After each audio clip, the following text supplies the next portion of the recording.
would like to welcome everyone to the July 2nd, 2019 regular meeting of the Putnam County Legislature. Before we start, I would just like to make a brief statement. On June 14, 2019 was a tragic day in Putnam County. On that day, we lost a giant figure in Putnam County, Honorable James F. Reitz. Judge Reitz was a lifelong Putnam County resident, graduated from Carmel High School right next door to this courthouse. After a successful career as an attorney, he was elected to serve as Carmel Town Judge, and later was elected to the Putnam County Court as judge. Judge Reitz was both an ally and an advocate for Putnam County, and he brought great compassion and his belief in second chances to the courtroom. Through his belief, he pioneered his very own drug treatment court program for Putnam County, which gives an innovative way for participants to get a second chance in life with alternative paths through our judicial system. It is difficult to measure the impact of a person on their community. Judge Reitz delivered quite an impact to all of us in Putnam County and far beyond, witnessed by the thousands of people that paid their respects to the judge at his wake and funeral. Judge Reitz will be greatly missed by all of us in Putnam County, and I would like to just ask for a moment of silence, if we could stand and have a moment of silence on behalf of Judge James.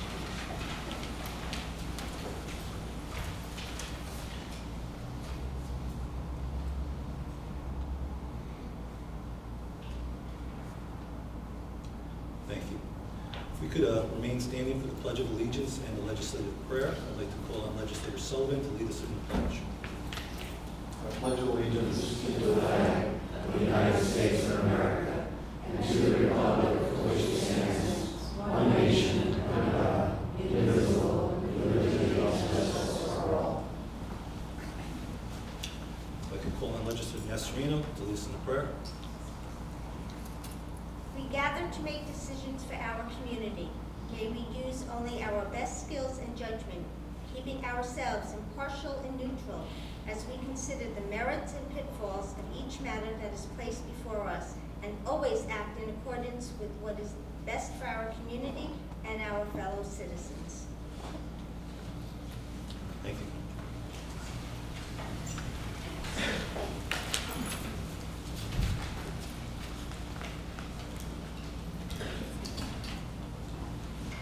I'd like to call on the legislative clerk for roll call. District 1, Legislator Montgomery. Here. District 2, Legislator Golden. Present. District 3, Legislator Anizio. Present. District 4, Legislator Nasrino. Present. District 5, Legislator Albano. District 6, Legislator Yonke. Present. District 8, Legislator Sage. Present. District 9, Legislator Sullivan. Present. District 7, Chairman Castellano. Present. Thank you. Today we have a couple of proclamations. I'd like to call on Legislator Tony Andanizio to designate July 22nd, 28th as Putnam County 4-H Fair Week. Stephanie? Oh.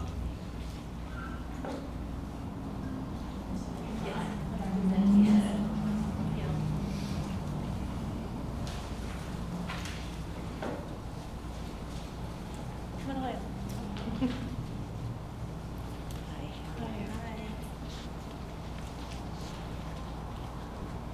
We do this every year. I know Yeah. you're new. I know. And welcome. Thank welcome, you. Stephanie, Thank you. the new director of Cornell Cooperative. Thank you so much. We're designating July 22nd to July 28th as the Putnam County 4-H Fair Week. The Putnam 4-H Fair, sponsored by Cornell Cooperative Extension of Putnam County, is celebrating its 48th year.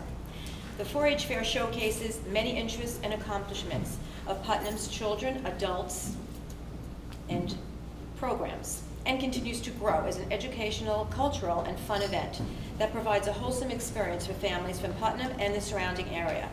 The 4-H Fair enjoys the support and dedication of 4-H club leaders, members, and families, master gardeners, volunteers, and community service organizations, including Rotary clubs, Lions clubs, as well as many local businesses. It provides a unique opportunity to learn about our community and view educational displays and exhibits created by the many talented young and young at heart residents of Putnam. The Putnam 4-H Fair's Shady Grove Theater provides a showcase for Putnam youth in the performing arts. and an array of accomplished performers from the Hudson Valley region. I always enjoy coming to see that, and wonderful singers.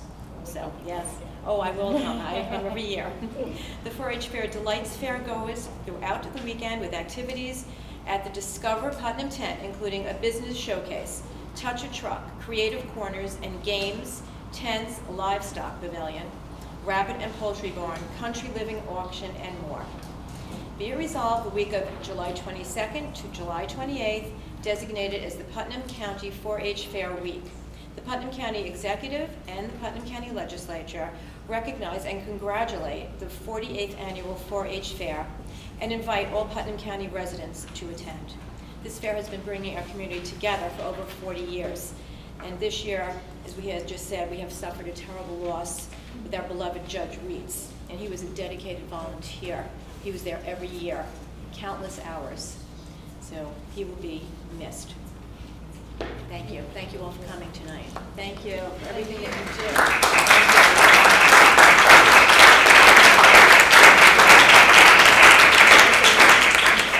Sure. I just want to thank certainly the legislature and the county executive for continuing to support the Cornell Cooperative Extension of Putnam County and the 4-H Fair. And as always, we hope to make 2019 one of the best fairs ever. Please, everyone, come and join us on the 26th through the 28th. And if anybody has an inkling to join the fun and volunteer, please visit our website, as we're always looking for volunteers for the 4-H Fair. So thank you very much. Thank you again. Okay. Okay. Thank you. Thank you.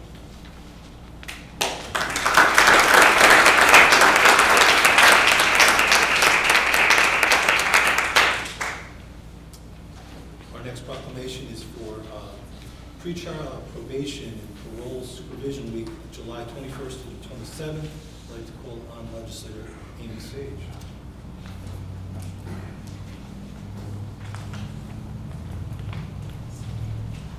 Is Probation Director Jean Finish-Helly here? How are you? Good to see you. The community corrections is an essential part of the justice system. And the community corrections professionals uphold the law with dignity while recognizing the right of the public to be safe and guarded from criminal activity. Community corrections professionals are responsible for supervising adult and juvenile offenders in the community. They are trained professionals who provide services and referrals for offenders. They work in partnership with the community agencies and groups. They promote prevention, intervention, and advocacy. They provide services, support, and protection for victims. They advocate community and restorative justice. Community corrections professionals are a true force for positive change in their communities. That's hard to say. Now, therefore, be it resolved that the Putnam County Executive, the Putnam County Legislature do hereby proclaim the week of July 21st to July 27th, 2019 as pretrial probation parole supervision week, and encourage all Putnam County residents to honor these community corrections professionals and to recognize their achievements. Thank you. Can we say a few words?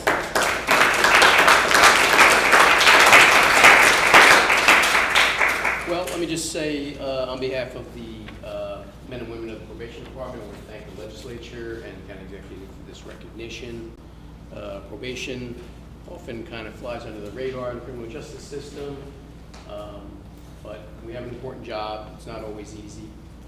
On a very basic level, our goal is to change people's behavior, and if we're trying to do that, it's not an easy thing to do, but it's the goal is to do that for the improvement of the community and the individual as well.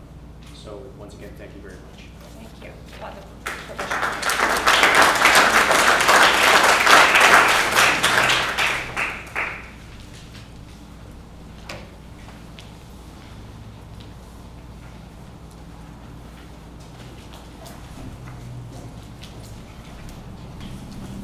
Okay, thank you. We're moving on to item number number 4 this evening is the approval of minutes for the regular meeting of May 7th, 2019, the regular meeting of June 4th, 2019, and the budget and finance meeting of June 4th, 2019.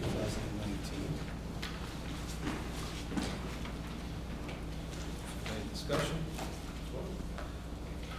All right. Item number 5 is a correspondence from the county auditor. This is the report for June 24th, 2019, provided by Real Property Tax Law, Section 556, Paragraph C. There was no activity during this reporting period. Item number 6 is the pre-filed resolutions. First committee up tonight is the Budget and Finance Committee. And on behalf of all the legislators, I'd like to move forward the following. It's the approval of the 2020 decentralized budget review process, whereas the Budget and Finance Committee has reviewed and recommended the adoption of the attached decentralization budget process for implementation for 2019 for the 2020 budget, and now therefore be it resolved that the Putnam County Legislature hereby adopts the attached budget review process, and further resolved that pursuant to Putnam County Charter Section 7.04, Putnam County Legislature hereby adopts and notifies the county executive of the policies and practices guidelines contained in Section E of this decentralized budget review process 2020 to be complied with by the county executive. As we do every year at this time, we're putting forward the following. There's no major changes from years past, so I'll open it up for any discussion on the item. Comments? Even that there's none. Do I need to make a motion for this one? No. This is, all right. The motion is made. Thank you. All in favor? Aye. Thank you.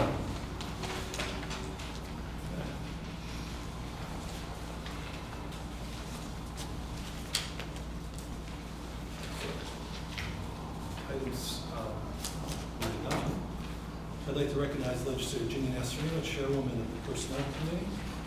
Thank you, Chairman Castellano. On behalf of myself and Legislators Jonke and Montgomery, I would like to move forward with the approval for Commissioner of Planning classification of a new position, confidential secretary. This position was reviewed by our Director of Personnel and was discussed in the Personnel Committee, so I'd like to move this forward. Thank you. Any discussion on this item? I think I brought this up during the committee meeting, but I want to revisit the issue about no new hires for this year. That was the county executive's call at the beginning of the year. And I understand this falls in a no fiscal impact category. And I am in favor of getting more support for the planning department because of the work that needs to be done, especially considering climate smart communities now on board. There's a lot of work that could be, we could use help with from the planning department, I think. But, so I need to understand, because I wasn't here in December, November, where the county executive said no new hires for this year in the budget. And we denied the sheriff's department a classification of a new sergeant. So I just want to compare the two and understand what's the difference. I think we discussed this in committee and the differences of this salary is being used with grant money, which is. Can you please speak so you can be heard? Can you hear me now? I want to make Yes. sure you can hear me. Okay, thank you. So I believe the differential between the two, as discussed in committee, is that this salary is being used with grant money provided, not taxpayer dollars in our budget. And that was the explanation that was given when we met with Paul Eldridge. And there, I didn't see that there was a new salary attached to the sheriff's department hire of a new sergeant. It was just sort of recategorizing an existing position. there's no fiscal impact or money to be transferred. We are discussing this agenda item this evening, so I respectfully like to move forward with this as proposed. To the chair, you know, I again, I think the more support for planning in Putnam County, the better. And I don't want to say, well, the sheriff's department couldn't have theirs, so the planning department can't have theirs. So I'm not going to do that. But I want to point out that we did deny an important position for the sheriff's department based on the county executive's rule at the end of last year that there were no hires. So that's. All right, then certainly, we appreciate the comments, and that's certainly a separate item. What we have in front of us right now is this 41,000.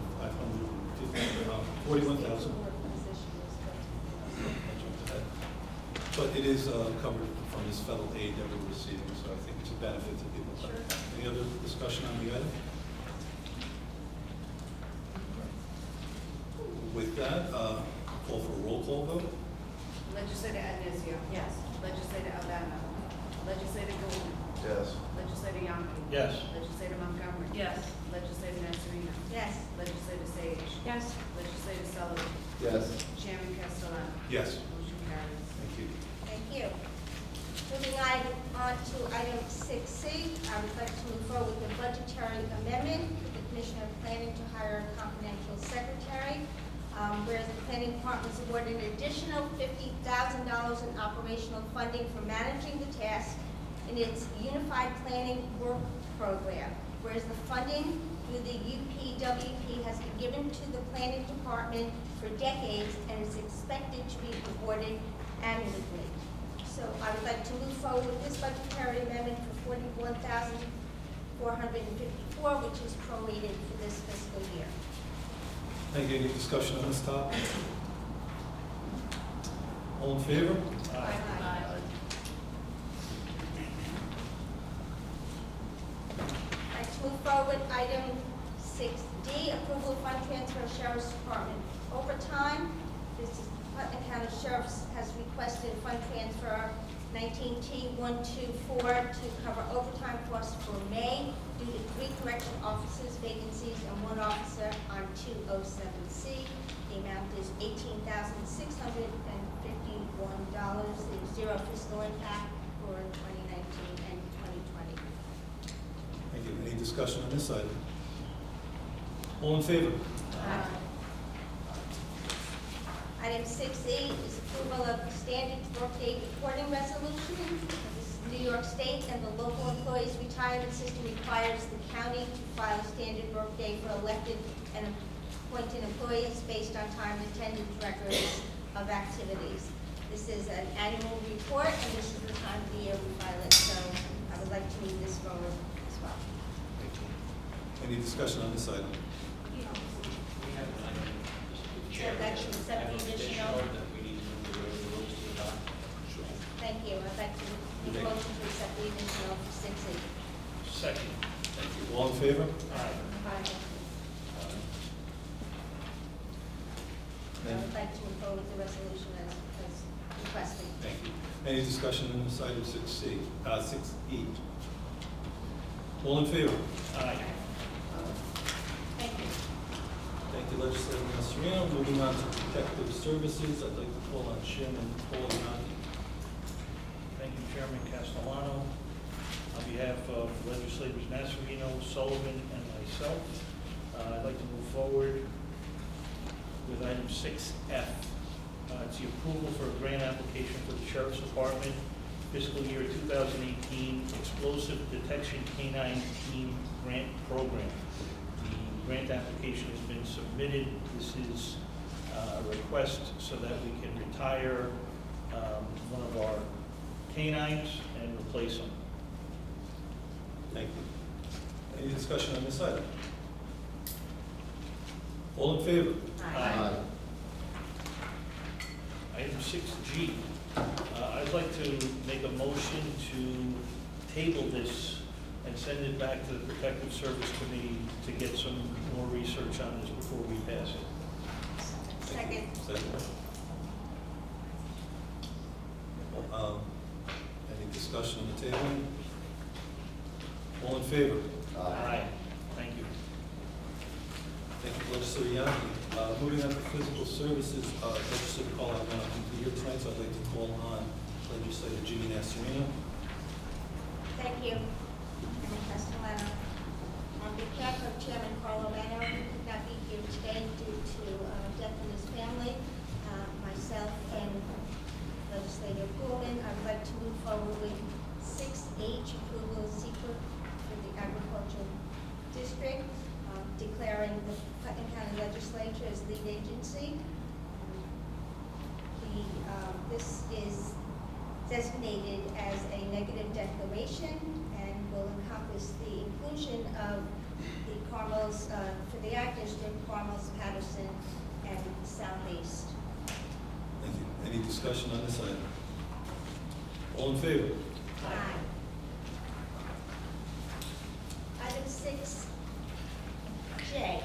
is 6I. 6I, excuse me, 6I is the approval inclusion of parcels in Putnam County Agricultural District. I would like to move forward with the following parcels. The town of Carmel, O'Mara Family Farms with 87.39 acres. The town of Patterson, O'Mara Family Farms, total acreage 38.48. Hidden Valley Ranch, total acreage 55.89 acres. Wind Horse Stables, total acreage 17.87 acres, with total acreage in the town of Patterson is 42.59 acres. And the town of Southeast, Landon Farm, total acreage 69.40 acres. Thank you. Any discussion on this item? I'm sorry, Legislator Yasi. This resolution includes the Valley View Farm, and It does not, excuse me, does it turn it over?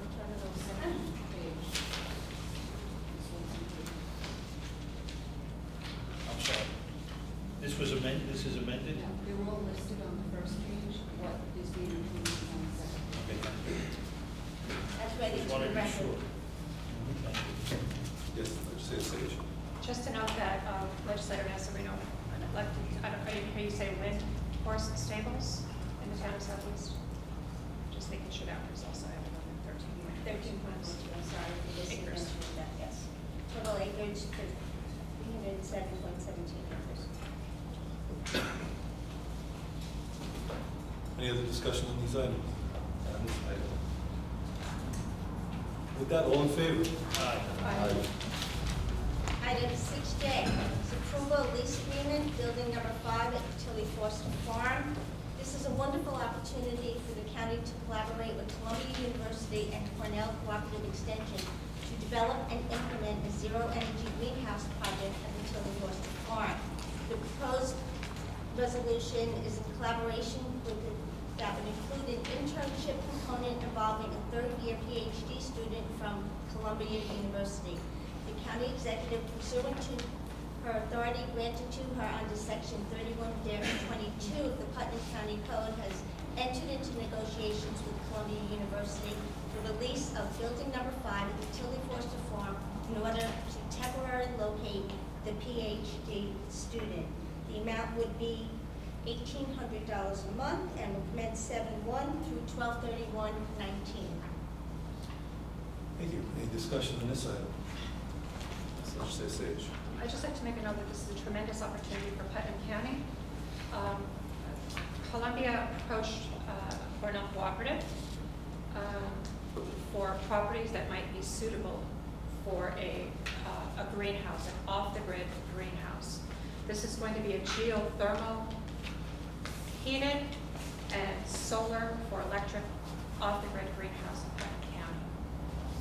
Columbia is providing all of the funding for this particular greenhouse. They will study it for 2 years. Meanwhile, the county gets the benefit of everything produced, plus at the end of the 2 years, the county keeps the greenhouse and it becomes county property. So I think this is an incredible opportunity for Putnam County and really support housing the student. Any other discussion? You know, I too would like to say, echo those same words, but, you know, what's going on at Tilly Foster Farm is fantastic. People should really stop by and take a visit of the farm. It's open to the public every day. Please take a look. There's great things going on at that farm. With that, unless there's any other discussion, all in favor? Aye. Thank you.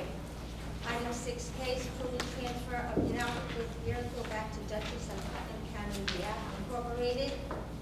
The county has had a long-standing relationship with REACT, which has provided and continues to provide radio communications to the county in response to various emergencies and related events.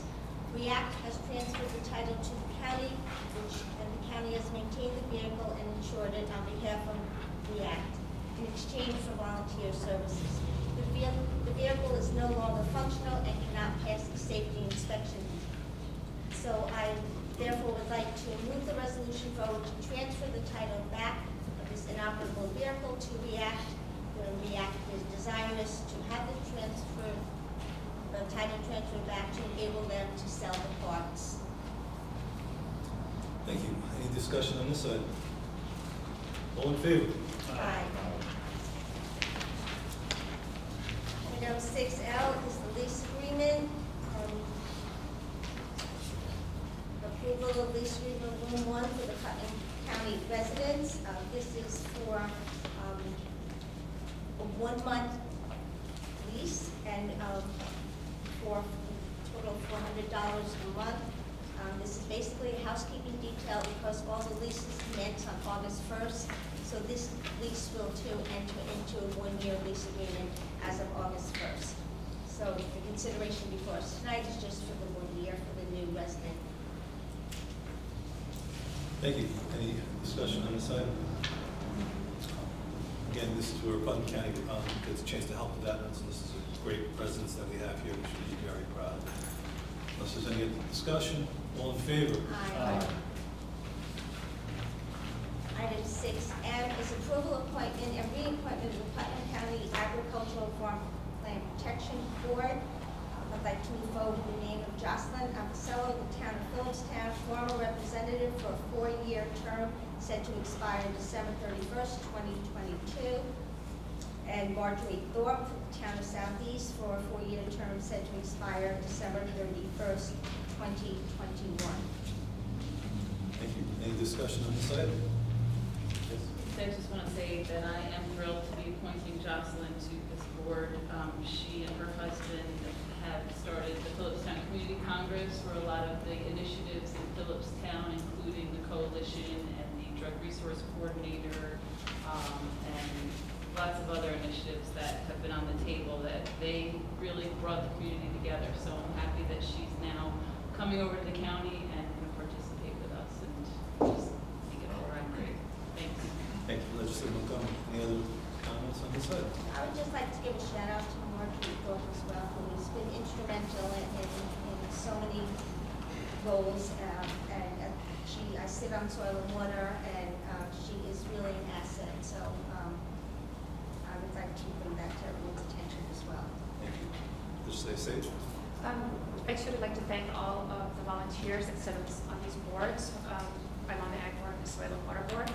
I look forward to welcoming Jocelyn Apicello and also Maura Schmore from the town of Southeast.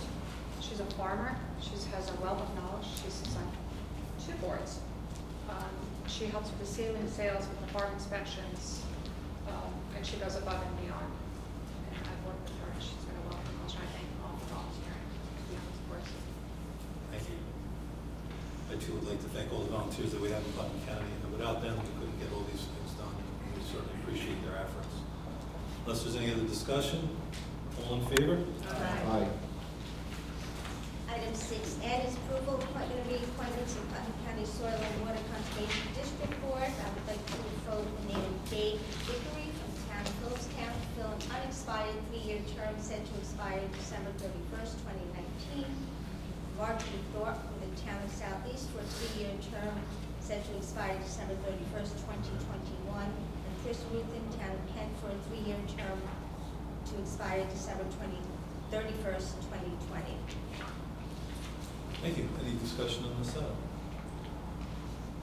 Just have to reiterate that, I mean, this is another board, the Putnam County Soil and Water Board, which I'm he stepped up after his wife was on board for years and years. She unfortunately passed away, and he stepped up following her footsteps on board. Of course, Marge is absorbed a wealth of information. Chris Rupert has been on the board for over 17 years. So I'd like to thank them all for their service. Thank you. Any other discussion? All in favor? And the last item on the fiscal services agenda is item 6O, approval 2019 U.S. Department of Transportation Federal Transport Administration FTA grants for buses and bus facilities program, CFDA. This is for all capital projects and buses for transportation.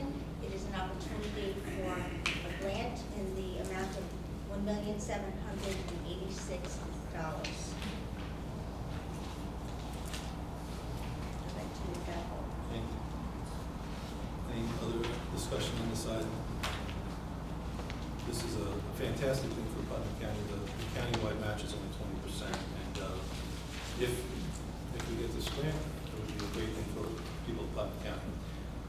Unless there's any other discussion. I just want to add that Chairman Alvaro had mentioned that the county match might be absorbed through other funding sources, so we would really be in a great position if that does occur. Thank you. Can you speak up? I'm assuming we're supposed to be able to hear this. It's really hard. We really have a hard time with our sound system as well. I would try to speak loud, I'm sorry. But I can hear you now. Yeah, well, I'm on top of it. Thank you. You're in the front row, she's in the back row. So, yes, okay. Let me just repeat what I said. Our matching funds is $446,500, but we are confident that we have other funding sources that will absorb this amount. So we will be in a win-win position should the grant be approved. It wasn't just you. It's hard I know, to hear we do everything. have trouble now and again as well. Yes, So, unfortunately, thank you. it's an older historical courthouse, and the acoustics are not great. But when you make an effort to be heard, you can be Yes. heard, but you seem to be speaking among yourselves and ignoring the fact that the public would like to hear I'm you right as well. here. I don't know how much, I'm right here. But that's All right, very good, we're trying our best. Well, with that, unless there's any other discussion on this item, all in favor? Aye. Thank you, Legislator Nasarino. Moving on to Rules Enactment and Intergovernmental Relations Committee. I'd like to call on Chairman Neil Sullivan.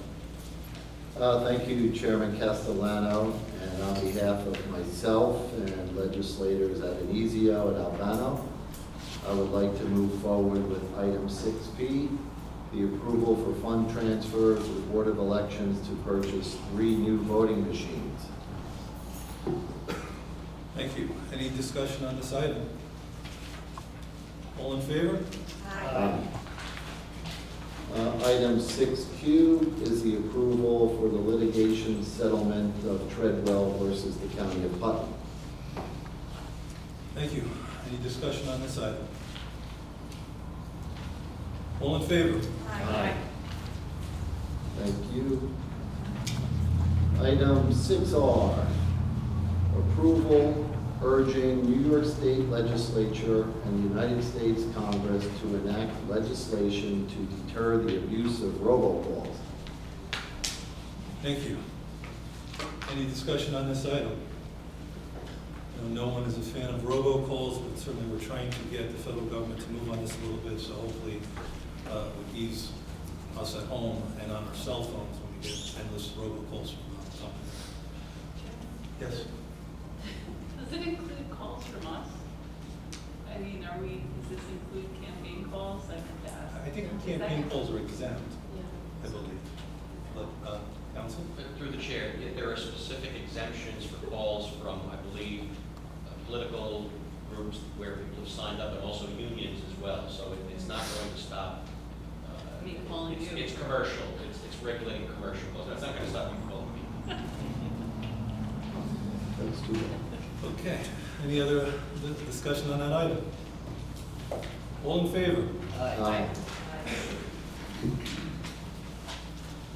Item 6S is the approval for the local law to amend the Putnam County Code entitled Ethics Code of and Financial Disclosure to prohibit the disclosure of confidential information. Thank you. Any discussion on this item? Oh, we have an additional one, I'm sorry. You have additional one? I didn't see that. I think it's just an FYI. Yeah, It's just an FYI.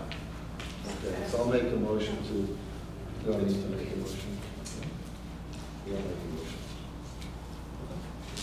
Any discussion on this item? So I'd like to make a comment. Sure. I mean, I think it would be, because there's a lot of people from the public here, it would be good to understand where this local law came from, and I'm sorry, I just misplaced mine. But, so, it was, we did bring it up during the Rules Committee meeting. As I said at the Rules Committee meeting, it was a surprise that was on the agenda for approval. So I think first to clarify, where did it come from, who initiated it? Chairman To of Hannah. so to the chairman of the Rules Committee, I didn't ask this during the committee meeting, but I did say it was a surprise to see it on the Rules Committee agenda for approval. So I think first to clarify for the public and for myself, you know, oftentimes when you see a bill before Congress or a new local law, you want to know who proposed it. So I'm surprised you're surprised that, because we all knew about it, we've talked about it for probably, not only for now, but in the past, you know, when we used to all come to committee meetings, it was on discussion with, not on committee meetings, but amongst legislators, even before I was a legislator, because there's problems with, and there's been problems for years with people disclosing information that should not be disclosed. So we have talked about, you know, I can't put a date on it, but we've been talking about it, it seems, for months and months. You're new, so I guess you weren't involved in many of those discussions, but for us, it was nothing new. So a lot of things come on the agenda. As a committee member, as you know, you talk to each other, what you'd like to put on your agenda, and you don't have to go out to the whole legislature to get approval for what's on the agenda, right? So we added it to the agenda because we wanted to bring it forward, because it was a very important issue to us. So that's how we did it. So there's many items that come on the agenda that don't have discussion periods before that. The committee meeting is the time for the discussion period. You get the agenda 7 days in advance. The public gets the agenda 7 days in advance. If you see items on the agenda that you have questions about, that's your chance to contact any of the committee members or the committee chair to discuss your concerns with them. I don't recall any of those at that point coming from you. So at that point, we feel everybody's comfortable with discussing it at the meeting, and that's what we did. Yeah, I'd like to just add a couple of 2 cents to that as well. As long as I've been on the legislature, certainly the handling of confidential material has always come up from time to time. And I thought this clarified exactly how to handle confidential material. We're talking about social security numbers, private information that are not out there for us to hand out based on New York State law. After that, certainly the public can foil anything they would like, and if the county attorney agrees with them, there's certainly a process in place where the material could be presented to them. If I may respond to Sure. Chairman Sullivan's comments. Speak louder. Sure, sorry. So if I may respond to the comment that this has been discussed for months and months, and I did review old agendas since I've been on the legislature since January and prior to that, and nowhere in 2018 or in 2019 did I find any item on the agenda for a local law. It was on the Such as agenda in this. April, but we tabled it. This local law was not on the agenda. It was. Okay, I can pull up April's agenda if you'd like, and Please what, do, because if you contacted the staff that we have and you asked them about it, they would have told you that it was on in April, but we tabled it. you tabled a discussion of confidentiality, I believe, That's but there what was this no is. tabling of a local law. It's This is- very, this I is find the that same to be thing. very different. No, So it's the same thing. I don't believe it to be the same thing, and as I said at Well, the. you may not, but as the chairman of rules, I'm telling you that it was the same thing. You and might not have understood it to be the same thing, but it was. No, I don't understand. A local law is a local law that requires, you know, a lot of detail and a lot of discussion and a lot of deliberation. That is why at that committee meeting, I did make the comment that I was surprised that there wasn't on the agenda for a discussion first.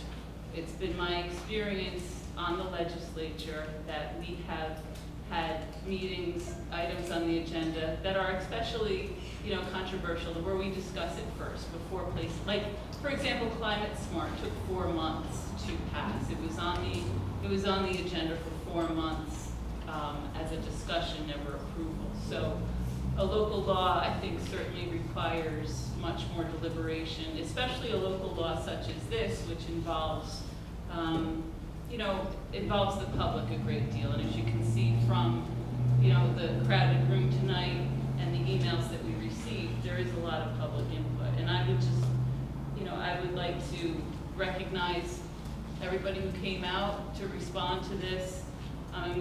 We received several well thought out emails from Heidi Wendell, from Dave McCarthy. I really believe it's important to recognize that these people commented to the legislature in writing because they didn't have an opportunity to comment prior to the law being on the agenda. And I understand Chairman Sullivan's comment that it was on the agenda for 7 days and it was my opportunity to call him and discuss it.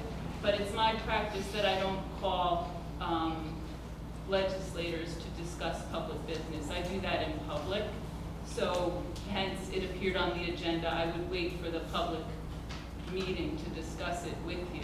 I would not care to call you and say, you know, let's discuss this without the public's involvement. It's a very public local law. So to those people, Heidi Wendell, Dave McCarthy, Demarius Drummond, Margaret Planner, Maureen McGrath, Donald McDonald, Karen Freed, David Llewellyn, Lara Velotto, Ezra Clemenson, Kathleen Foley, Nina Padala, Sonia Rizuriski, Tara Vamos, Terrence Hines, Marcia Webb, Jordan Bailey Hoover, David Lindbergh, Carolyn Llewellyn, Sarah Delaney, Ross Corsair, Susan Kenny, Simon Coop, Richard Shea, Jennifer Calamanco, and Shelley Gilbert. Thank you for your well thought out comments. It's your comments that keeps us in practicing good public government. These people wrote to us to ask us to not pass this local law. Again, I would like to see it go back to the committee for discussion. Thank you. So, Yankee? We have a duty as elected officials to maintain the privacy and the confidentiality of our information to protect our taxpayers in many instances. This pending legislation is not about secrecy. It's unfortunate that local media has characterized the legislation in this manner. I would not want sensitive taxpayer information, investigative details from the Sheriff's Office, Child Protective Services, Office of Mental Health, or any other sensitive information deemed confidential to be disseminated and see the confidentiality of people we strive to protect be compromised. For example, about 2 years ago, the legislature was called to a special meeting and executive session to discuss settlement terms of a high-profile legal matter that the county was involved in. Terms of settlement were discussed, and we were reminded that the information given to us by the attorneys were highly sensitive and that disclosure of the terms could lead to continuing the litigation, costing taxpayers money unnecessarily. Less than 24 hours later, I received a phone call from a reporter discussing the meeting as if he had been in the room with us. It was obvious that a member of the legislature had disclosed sensitive information that could have jeopardized the settlement. I hope everybody agrees with me that this is improper and disrespectful to our residents. This behavior is what I hope the pending legislation discourages. Information available via the Freedom of Information Law is and will always be available to the public. This is not changing that. Thank you. Thank you. Legislator. Nasrina? I find it very interesting that this has been dubbed as secret. There is nothing secretive about this resolution. The public's ability to foil under the state guidelines remains. This resolution does not change anything. As a member of the legislature in my 7th year, as well as a 7-year town councilwoman, I have always honored and protected confidential information and material that could potentially compromise or damage the integrity of a matter should it be disclosed. We live by and honor the golden rule without question. But now there is question, so it is important to codify. We have been discussing this matter for a very long time. I believe it is a good thing to adopt this resolution, not only to be clear, but to protect confidential information that may get into the wrong hands, thereby damaging and compromising the integrity of a matter, invade a person's privacy, or endanger the life and welfare of a person. The resolution is clear on its intent, and it is without reservation that I support it. I believe it is in the best interest of the county and the people we represent to do so. Thank you. Legislator. Anything that was unavailable before this law will still be unavailable, just as anything that was available in regards to FOIL will still be available. There are no secret documents. All the legislators are privy to all confidential documents. This codifies the law that has been in place and puts recipients on notice regarding confidential material being released intentionally. This protects most communications between attorney-client privilege and is the oldest recognized privilege for confidential communications. Thank you. Legislator Sage. I'd just like to let you know exactly the type of information that we're talking about here. And if this was your information, would you want someone from the legislature or someone from a Putnam County office releasing this information if it was your information? We're talking private information of county employees, such as social security numbers, birthdays, banking information. We receive all of this information for our committees. Credit histories, personnel references. These could be used for identity theft and various kinds of fraud. There's numerous types of private and personal information, members of the public, who interact with the county in a wide variety of ways, such as people applying for trade or business licenses. Social services, the health department, mental health services, the people living in our veterans' home that we talked about tonight, their names and addresses and what they're there for.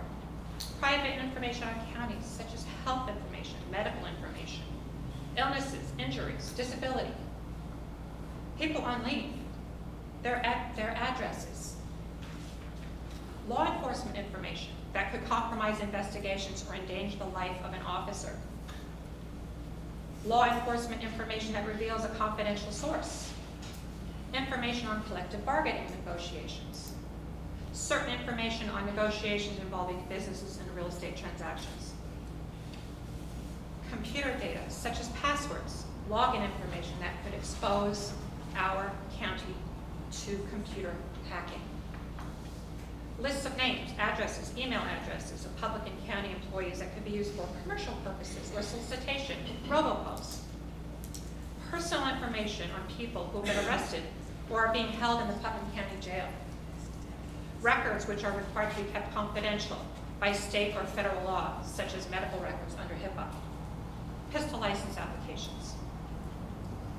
Attorney-client communications, attorney work-related under both civil practice law and rules and public officers law. Certain kinds of court records, those filed under the county clerk's office. Now, if this is information that you want us to release, we would be held liable.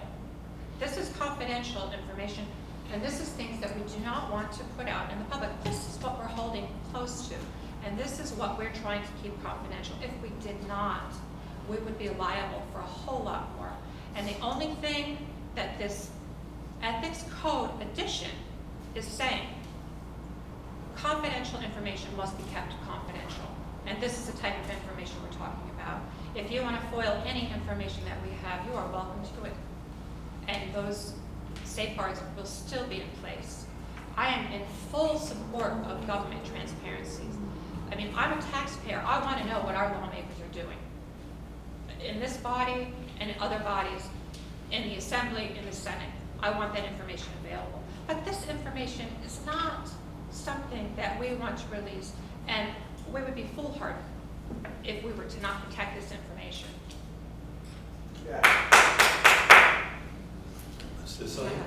Mr. Chairman, at this point, I call the question. If I could just, I want to make one more comment before we call it into question. I just wanted to go over a few things. Again, you know, this is New York State law that we abide by, that our employees abide by. So there's a, you know, I just wanted to show a couple of examples. We are not at all increasing the amount of documents that are being deemed confidential or sealed. That's just not happening. This is just to explain the procedure to those of us that might be new and don't understand, and to explain what the procedure would be. I just wanted to give you a couple of examples, if I could, of items. Tonight we had this item for the Putnam County Veterans Residency. It was marked confidential. It was marked confidential because we don't want to put out that person's personal information. It's not necessary for us to do it, and we're not allowed to do it by law. You can foil it, and the reason why you can foil it is because a veteran has to live there. If you choose to foil it, I'm sure the county attorney will release the information to you. That's your obligation to do so. But that's why something's marked confidential. Another perfect example is when we purchase something for the sheriff's department. It's an undercover vehicle. You're not going to know the type of vehicle because it's confidential. We don't want to put that out in public. We can't talk about it. We can't say we bought this type of car with this license plate on it, because then it's going to put a member of our sheriff's department in jeopardy. We don't do it. You can foil it, and I can guarantee you're not going to get that one. You can foil anything you like. We respond within 5 days, as is the state law, and you have another 20 business days to get the actual document. If it's voluminous, and I do this all the time in the Westchester County Clerk's office, if it's 7,000 pages, we ask for more time, and we're allowed to do so by law. So there's nothing changing. There's no additional documents being marked confidential. We're not telling anybody to make anything secret. It's all New York State law, and to me, I think this is a pretty straightforward resolution of local law. So with that, unless there's any other discussion? I have a comment. Well, Yes, I Mr. call Sullivan. the question. Second. Second. All in favor? Aye. Thank you. Roll call vote. I believe It's called the question. So we ended, you had your opportunity to speak. I requested to speak before he called He- the but question. No, I I actually actually called called. before. We have roll call vote. Legislator Avenazio. Yes. Legislator Albano. Legislator Goldman. Yes. Legislator Yonke. Yes. Legislator Montgomery. No. Legislator Nasarino. Yes. Legislator Sage. Yes. Legislator Sullivan. Yes. Chairman Castellano. Yes. Motion carried. Thank you. Moving on to Audit and Administration Committee, I call on Chairman Goldman. Thank you, Chairman Castellano. On behalf of the members of the Audit and Administration Committee, Legislators Castellano and Sage, I make a motion to move the following items. Item number 6T, I'd like to make a motion to approve the budget amendment 19A034. This resolution is required to provide for a vacancy control factor for January through May of 2019. This is a transfer of $60,675 to the general fund. Thank you. Any discussion on this item? All in favor? Aye. Item number 6U, I'd like to make a motion to approve a fund transfer 19T133. This is for a budget modification to modify the CAC's Office of Victim Services grant, transferring unspent personnel service funds to other than personnel service categories, contractual, travel, and training and equipment. This is for $24,241, and the grant ends in September 30th, 2019. Thank you. Any discussion on this item? just to say that zero fiscal impact for 2019 and 20. Thank you. Any other discussion? All in favor? Aye. Item number 6B, I'd like to make a motion to approve a resolution in support of continuing the Putnam County Parking and Transfer Program and support and approve the supplemental agreement to operate the Crumpton Falls Community Shuttle. We are doing this because the contract requires that we do this resolution each year for reimbursement, and it's for operating the Crumpton Falls Shuttle. Thank you. Any discussion on this item? I certainly would like to state what a wonderful program this works out to bring people down from Mayapack to Croton Falls. Certainly appreciate it. Any other discussion on the item? All in favor? Aye. Thank you. Thank you, Chairman Coleman. Moving on to item number 7. So, other business. Motion to accept the original. Second.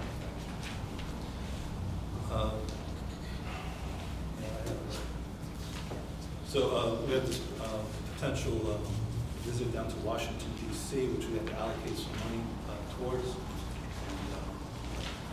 I'll entertain any discussion on the item. If one or two legislators would like to go to this conference down in Washington, we'd like to appropriate at least $300 for lodging costs to visit down in Washington.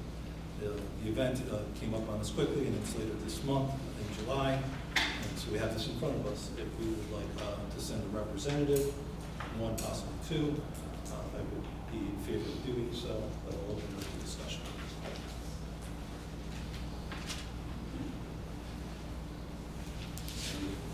Unless there is amount of legislators that said they want to go, I'd like to include it with a not to exceed amount, so maybe 2 representatives, not to exceed $600. Fine with I that? don't want to deny anybody's ability to want to go, but I don't see that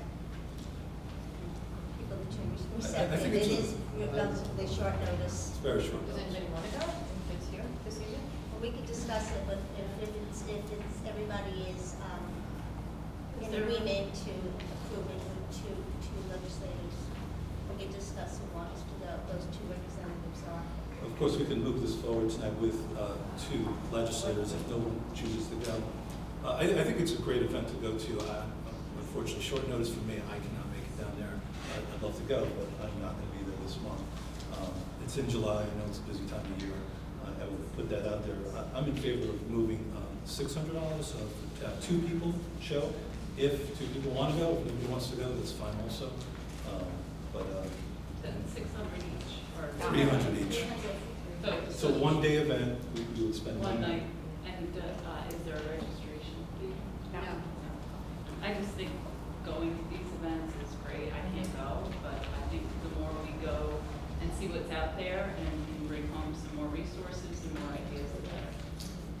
Okay, so, I'm sorry.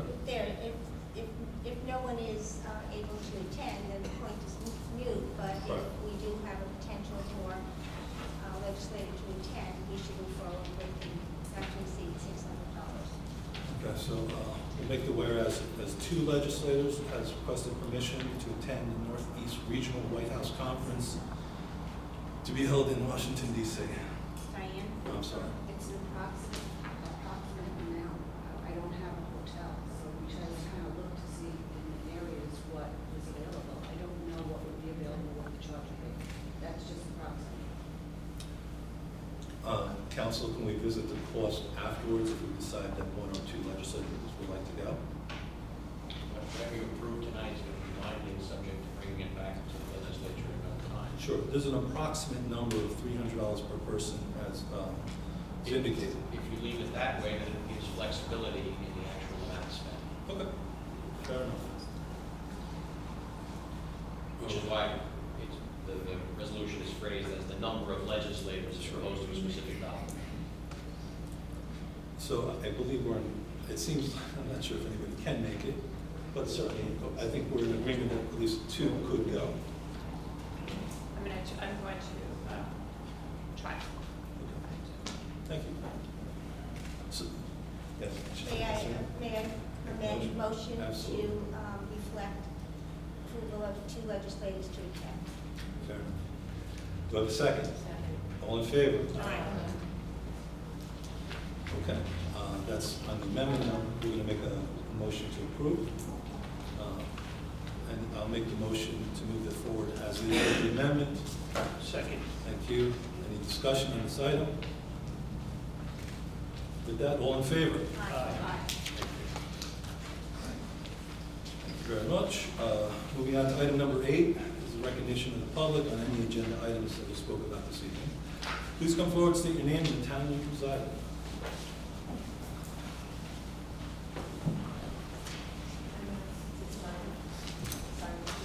Oh, there's a sign-in sheet if you could sign in. Thank you. Okay, I'll sign this.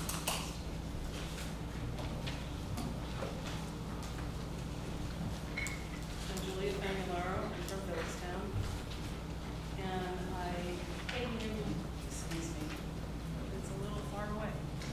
You I'm might from, tilt it up maybe. Yeah, try that.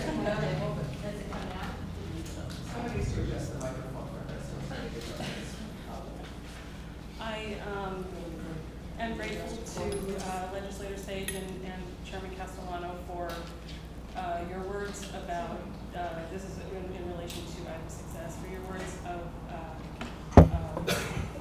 your information about how the legislature intends to follow the law, the state and federal laws, which I do support. I'm disappointed that you chose to do it this way. I'm concerned that that this may have a chilling effect on whistleblowers. So that's all I have to say. Comes out. You can take the mic out. The mic doesn't much amplify, so you need to shout when you're in front, so people in the back can hear you. Just pull it forward. Quite simple. There you go. We can hear from Rebecca Swan, Town of Cumberland, candidate for Putnam County Legislature, District 5. A famous German theologian said, first they came for the Jews, and I said nothing. Then they came for the gypsies, homosexuals, and disabled, and I said nothing. Then they came for me. The Putnam County residents in this room will speak out. This vote taken by the Republicans on the Putnam County Legislature is shameful. I heard repeatedly it stated that there is no change as a result of this resolution. If there's no change, then why amend your ethics code? Reading it, and I had a very short time to read it, it seems like it is granting the legislature very, very broad powers to just label information as confidential. I grew up in a staunchly Republican home. When my mother was in her 80s, she changed her party affiliation, saying, I am so glad your father and grandfather are not allowed to see what has happened to the Republican Party, what the Republican Party has become. With this vote, Republicans on our county legislature are trying to make this body a place where the sun does not shine, and places where there is not the light of open debate and decision-making, where the right of free access to information is curtailed, smells.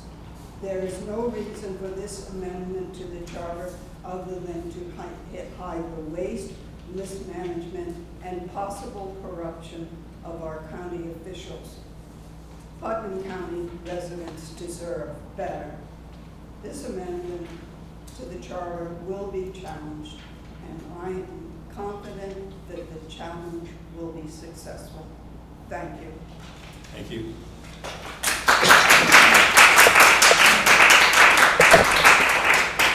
Good evening. My name is Scott Scott Lorraine from Town of Carmel. I am here individually, not as the chairman of the Putnam County Democratic Committee. I have several problems with this law as voted on tonight. First, I think the prima facie unconstitutional under the state of New York's Constitution. There are several court cases that I doubt were reviewed in drafting this law. Legislator Sullivan said that perhaps Legislator Montgomery was unprepared, but based on the law, it seems that maybe the committee that the chairman of that committee was prepared in drafting it. Matter of Zuckerman versus New York State Board of Parole, 53882D405. Laws which make records private initially are unconstitutional and cannot stand. Now, although this does not make things done initially, there's no limitation on what can be marked confidential. Of course, we have elected officials who hopefully will do the right thing, and oftentimes do. But this law applies to contractors, it applies to vendors, it applies to unelected employees. To assume that a vendor who's trying to make a buck, which is what their job is, will have the most upstanding ethics is ignorant or naive or worse. Then you have Moore v. Santucci, 151 AD 2D 677. Within the dicta of that case, it says, an agency may not withhold any information it pleases. Marking things confidential at an individual's whim does exactly that. The law, again, is on your side. Then we have a Court of Appeals case, the highest court in New York, which also has law that contradicts this right here. Morris v. Martin in the Court of Appeals. Basically, the holding there was that a local municipality cannot preempt state law. That is what you're doing by expanding these laws. Now, I will echo what Ms. Swan said, saying that if there's no change to the law, then it's government waste to vote and to amend, to do things. If there's no change, then there's no change needed. So clearly that's incorrect. Everybody sitting in front of me, or at least the elected officials, are fiduciaries to the citizens of Putnam County. And to pass a law that is prima facie unconstitutional is a failure of that fiduciary responsibility. Any attorney that recommends that law, where it's prima facie unconstitutional, could be subject to sanctions under the Code of Ethics of the New York State Bar Association. That's what we have here. We have what is going to be a couple of months or years of this law being in place until it gets knocked down when it's challenged. I'm a fiscal conservative, even though my party is the Democratic Party. I don't like this law for that reason as well. This will dramatically increase appeals process, putting the county clerk's office with an undue burden.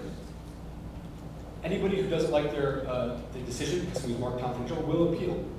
We have a hard enough time passing or lowering taxes, as this legislature has not done in any year over the last 5+. And so we're going to add more money by hiring more people at the county clerk's office to review all the appeals. And then there are Court of Appeals decisions that award attorney's fees to petitioners who succeed in challenging the laws of municipalities. So now we're going to have attorney's fees to pay on at least one case when this does get deemed unconstitutional in the state constitution. We're going to have undue burden on the court system and the county clerk's offices. And then, you know, I had a third point, and I wasn't sure if I was going to say it because it may come off as uncouth.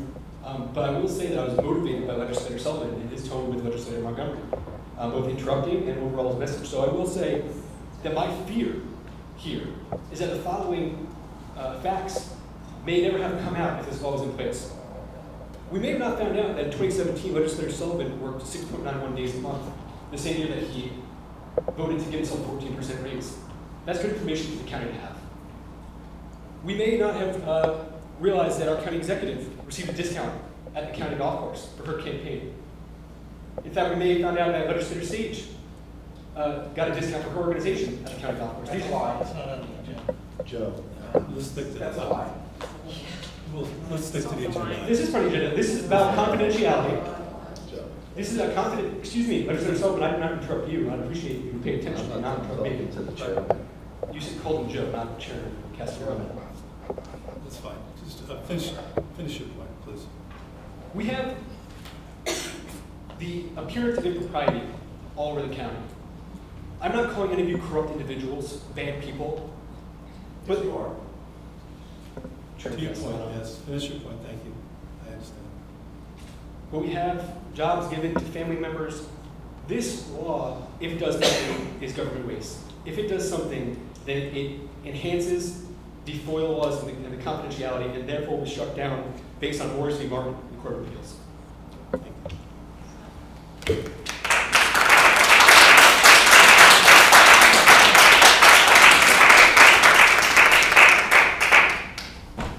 Hello, my name is Connor Brennan. I'm from Cold Spring, and I'd just like to wish everybody a happy Independence Day. In 2 days, we'll be celebrating our nation's birthday and when we first threw off the yoke of tyranny.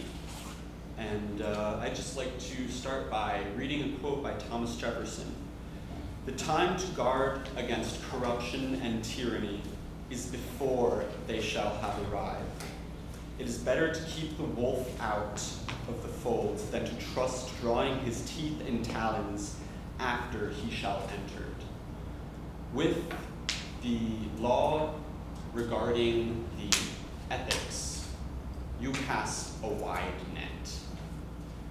Any record created by or in communication from the Putnam County Law Department, Legislative Counsel, outside counsel, or consultant retained by Putnam County shall be presumed to be confidential material, even if not explicitly designated confidential. You cast a wide net. Now, Social Security numbers, protecting law enforcement, I understand all that. If that information gets out, it is bad, but this net that you're casting presumes information that doesn't have to be confidential. You are inviting tyranny into Putnam County. You are making yourselves unaccountable to the people who you should be representing and you should be ashamed of. This is not what a democracy looks like. This is what tyranny looks like. And I am just aghast that you have the ironic sense to do it 2 days before Independence Day. I am just ashamed that this law passed in my backyard, and I cannot believe it. And I hope all of you are ashamed as well.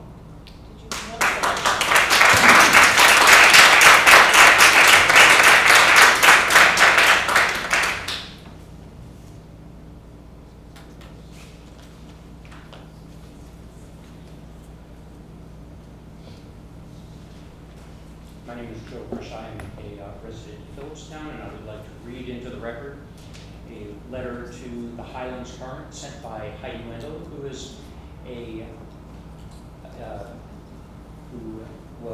is a lawyer in private practice who specializes in representing whistleblowers and is the former chief of civil frauds for the U.S. Attorney's Office for the Southern District of New York. Ms. Wendell wrote, "The proposed Putnam County legislation appears to violate both, one, the whistleblower protection laws of New York enacted to protect government employees who report violations of law by their employees, and two, the New York False Claims Act and the Federal False Claims Act, which provide that it is lawful to disclose information, including confidential information, to a government investigative agency or to private counsel employed to investigate fraud against the government by a contractor or other entity. Under the New York False Claims Act, or the Federal False Claims Act, if federal funds are involved, a government employee may disclose confidential information for the purpose of furthering efforts to stop fraud against the government.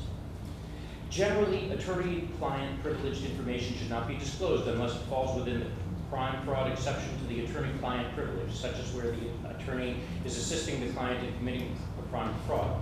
But other information marked confidential or considered confidential by a governmental entity like Putnam County, such as interagency and other intra-government information, including information that might otherwise be protected by the deliberative process privilege, may be disclosed in the interest of fighting fraud.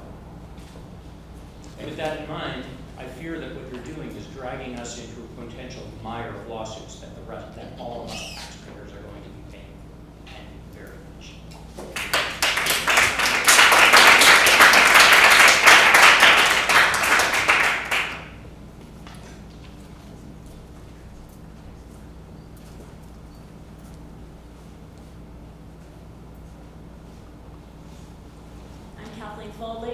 Legislative District 1. I'd first like to thank you, Legislator Montgomery, for your unwavering commitment to transparency, to respect for the public, and for your capacity to recognize when the public needs to be educated about what you all are talking about. I hope that when Legislator Sullivan was talking about the discussion of this local law, he wasn't talking about its exclusive discussion in caucus. Everyone in the room should know that the Republican members of this legislature, that is 8 of the 9 of them, meet in caucus prior to their sessions here when they vote. Legislator Montgomery, as the only Democrat, is not invited.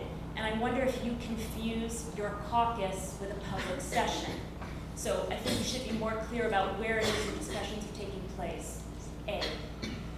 B, every example that Legislator Sage and Legislator Castellano gave for items that should be withheld from the public are all things that are already protected under the state and federal Freedom of Information law. So what you've done tonight, unfortunately, Legislator Sage has left the room, you can pass on to her that I said you've all shown your ignorance of those state and federal laws this evening in a most spectacular way. My concern about that law, I mean, there are many, it is not constitutional at the state level or the federal level. You are leading us down a perilous path. You're making a choice to do that. My concern is how arbitrary the structure of this local law is. As has been pointed out, it allows not only for you, but for your legislative aides, your staff, the county executive, consultant that you pick, she picks, some department picks, all of those folks can pick up a rubber stamp. Heck, I could pick up a rubber stamp probably and mark it confidential. It is arbitrary, it is capricious, and it is unlawful. And dollars to donuts, it will not stand under state law, federal law, or case law. So well done. I've watched this body for a long time. Every year, it's more of the same. Usually, when something moves forward at a pace like this, and I notice that the chairman of this committee is not bothering to make eye contact with me.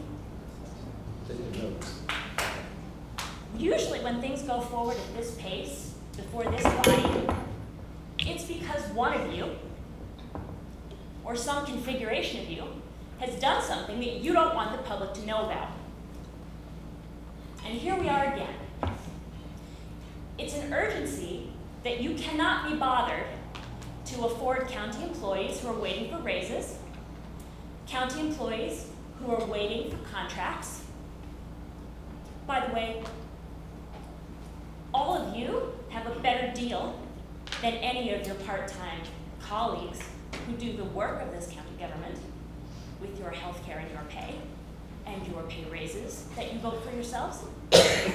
All of those things, your needs and your need to hide what you've done and who you're doing it with and who's in the room when you're making the decisions, those things take on urgency. What also doesn't seem to take on urgency, now I hope you'll make eye contact with me, Legislator Sage, is the climate smart community. I see no report from your committee tonight. It's been months since that was passed, months that you talked about it, and it goes nowhere. So apparently you pick and choose urgency. You are shameful. And I will add, on a different agenda item, I hold a PhD in land use planning. This planning department for this county does not need confidential secretaries. It is antithetical to the idea of public planning. You need to hire yourselves some MRPs, people who are experienced in and degreed in the job of planning and not accountable to our crooked county executive and the consultants that drive her agenda. I have the floor, and I am finished now. Thank you. Thank you very much. Go home and think hard, and some folks are going to see you in the courtroom.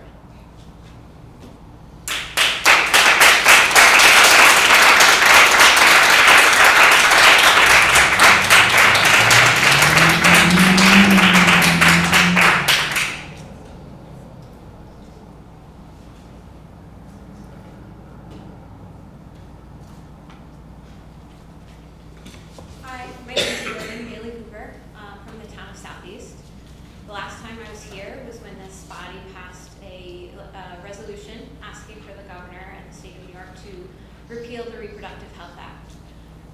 As we learned in the news recently, the Highlands Current had foiled for documents related to the formulation, correspondence, how that resolution came into being.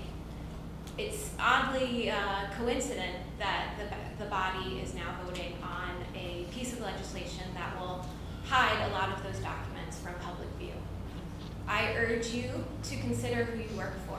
It is every resident of this county, regardless of your party. We see often, as a Democrat, we see that there's a set of rules for Republicans and there's a set of rules for Democrats. That will not stand.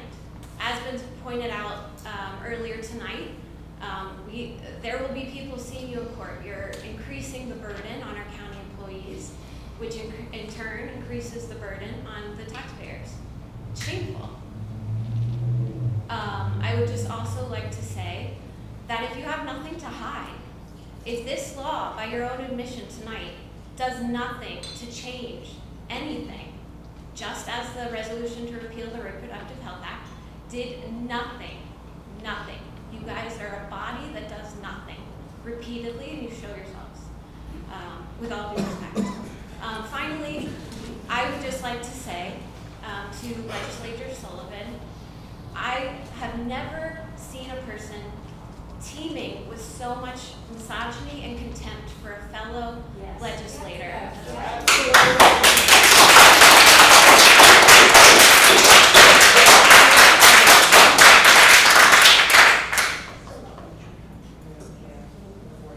I'm just going to hold the floor, Chairman, if it's fine, until I get just a look. I'm a woman. I'm a person. I am a constituent of this county. Okay. You haven't looked at me yet either.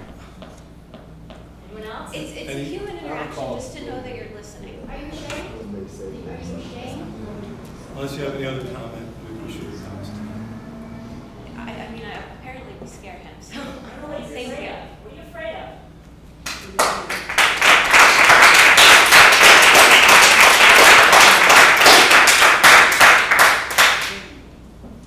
Good evening. I'm Marcia Goldman. I'm a resident of Meerpack. I'm here as an individual and not as a representative of the Democratic Committee. Shame on you. Of course, there are reasons to hold certain pieces of information confidential, but you have used that as a screen to pretend that it's justified for you to hold any piece of information that you wish to conceal from the public as confidential. That's your agenda. To hold your actions in secrecy, to prevent the citizens of this county from knowing what you were doing, what deals you were making behind closed doors. And you were trying to prevent people who object to your activities to blowing the whistle on you, making your questionable behavior public. 80% of people over age 80, and that includes me, have hearing loss. That's a very high percentage. And it would not be a very difficult thing for hooking up this microphone to a speaker so that you not only get the recording of it, but that you also have people in the audience able to hear every word that's being said. And that would not cost very much. It would be, I think if you took up a collection of residents, you'd be able to do it without problem.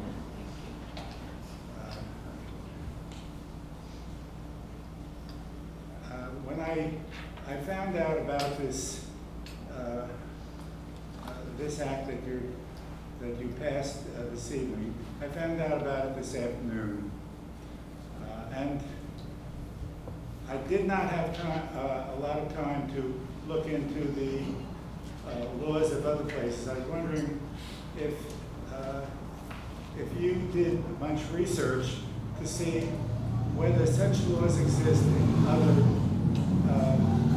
communities.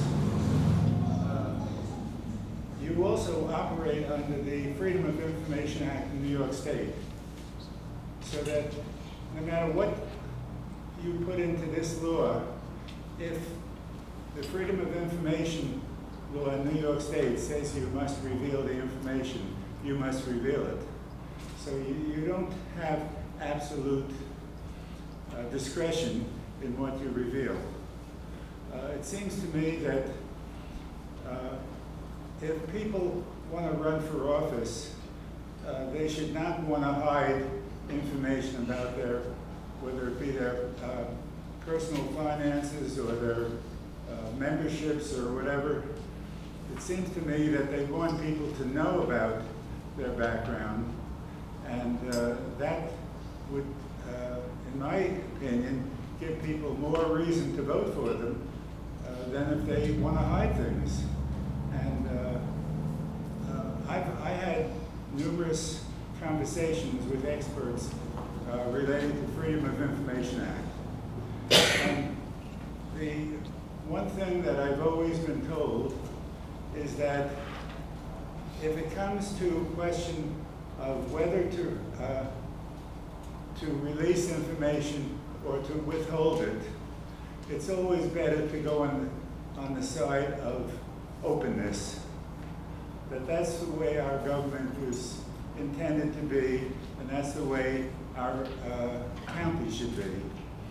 I cannot see any logical reason for withholding information and or hiding information or passing a secrecy act.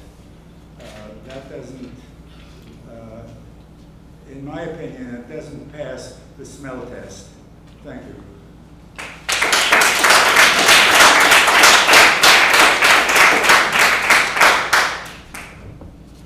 You made this really high, Nancy. Sorry. Good evening, ladies and gentlemen. Tonight you're going to think I'm really the nice person. This is very, very rare. Lynn Eckhart, Town of Southeast. I'm only representing myself. I would like to comment that, as usual, a part of my problem here is the process. And when we pass local laws at the town level, there are usually 3 or 4 meetings. I try to attend most of your meetings, as most of you know. I really do. I was in the meeting prior to this, but I had another meeting I had to get to, Southeast meeting. So I couldn't attend the meeting. It was obviously a really important meeting, and I do regret that. I've since spoken to Nancy. I didn't send a letter, but I have made myself pretty clear on this. I always err on the side of transparency, and I think you should too. I believe that there will be a public hearing. I know you don't want to answer me on this. And Joe, if you could get in touch with me, I believe the county executive holds the public hearing. That would be correct. The okay. Public hearing will be held in the county executive. That's part of the charter. Okay, I appreciate your answer on this. Do you know when that will be? When she decides. Okay. It has to be, I believe, within 4 weeks, if I'm not mistaken. Because I think it's really important. Sometimes there are 20 days when she receives the resolution. 20, which is 4 weeks, yes. Once she receives the resolution, she has 20 days. Okay, because I'd like to say that people here, I think that would be a very important meeting for them to attend where you can have input. It's kind of a funny, kind of ass backwards to me, the process, but that's the way it is.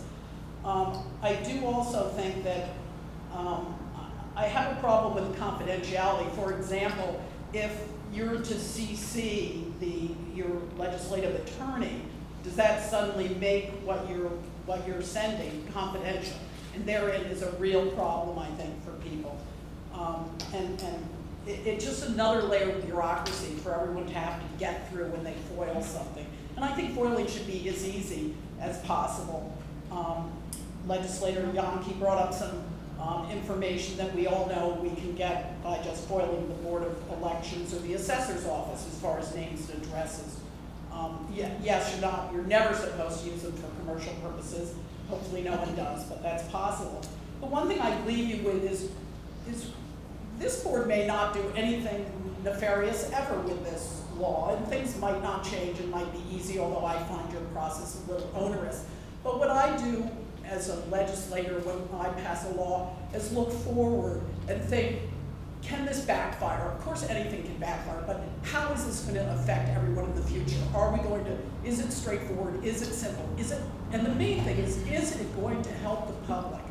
I don't think this does help the public, and I do think you should think it over. I think if possible, you could possibly recommend to the county executive that you re-look at this process because it really has been too fast, and I think there have been some really good comments that you need to consider. Thank you for your time.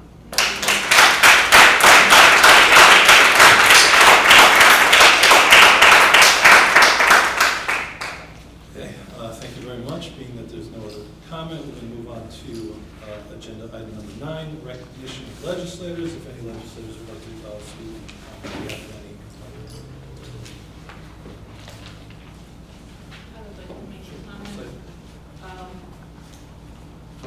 Happy 4th of July. Phillipstown will be celebrating July 4th on July 6th because it's a Saturday, and we have spectacular fireworks, a parade starting at 4 o'clock, a bike decorating contest, and a band, and you know Cold Spring. So please, we welcome everybody. Come on out. Thank you. Any other legislators? Well, unless any other legislator with the legislative stage. I just wanted to make the public aware of a press release that we received this afternoon regarding the holiday weekend. There's it's a statement jointly issued by the Putnam County Sheriff's Department, Town of Parma Police Department, and Town of Kent Department, and Putnam County Stop DWI. Over the holiday weekend, the Stop DWI statewide Stop DWI crackdown efforts start on July 3rd and will end on July 7th. The 4th of July weekend is historically a deadly period for impaired driving. This year, the 4th of July falls on Thursday, so we expect heavy traveling to begin Wednesday the 3rd, and festivities to run through the 7th. I just want to make everyone aware that our law enforcement will be out there. If you're drinking, do not plan to drive. Call one of our reputable local businesses, our taxi services, rely on a friend, have a designated driver, because we want you all to celebrate and enjoy the independence of our country, but we don't want anybody getting into an accident or killing somebody else. Just be safe.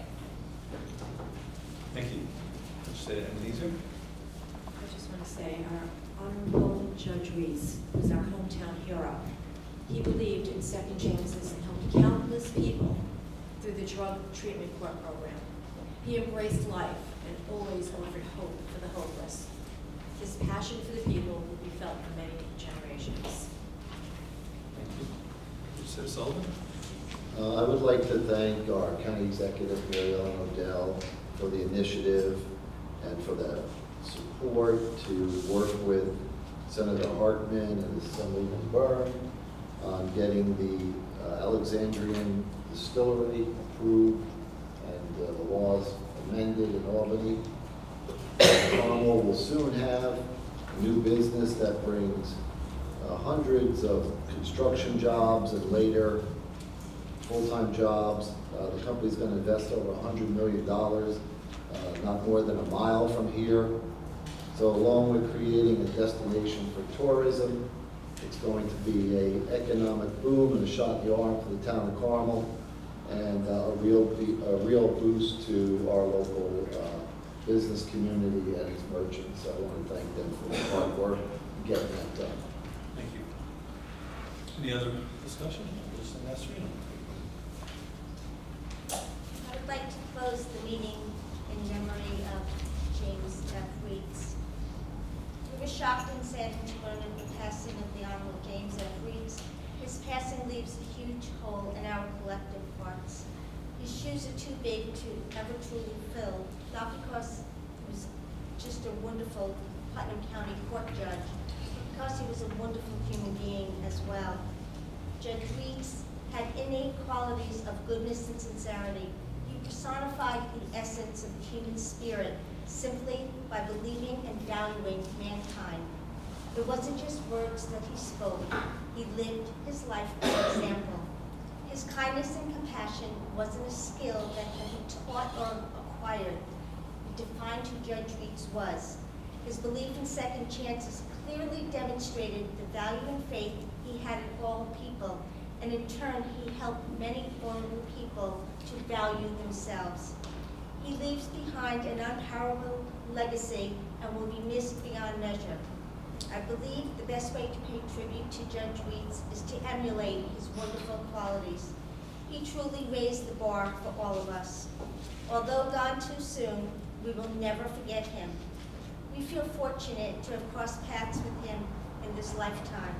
I would like to share a powerful reading by Helen Steiner Rice because I feel it is most befitting. Time is not measured by the years that you live, but by the deeds that you do and the joy that you give. And each day as it comes brings a chance to each one to love to the fullest, leaving nothing undone. That would brighten the life or lighten the load of some weary traveler lost on life's road. So what does it matter how long we may live, if as long as we live, we unselfishly give? Rest in peace, Judge Reeds. Thank you. Then I'll make a motion to adjourn. Do we have a second? Second. All in favor? Aye. Thank you.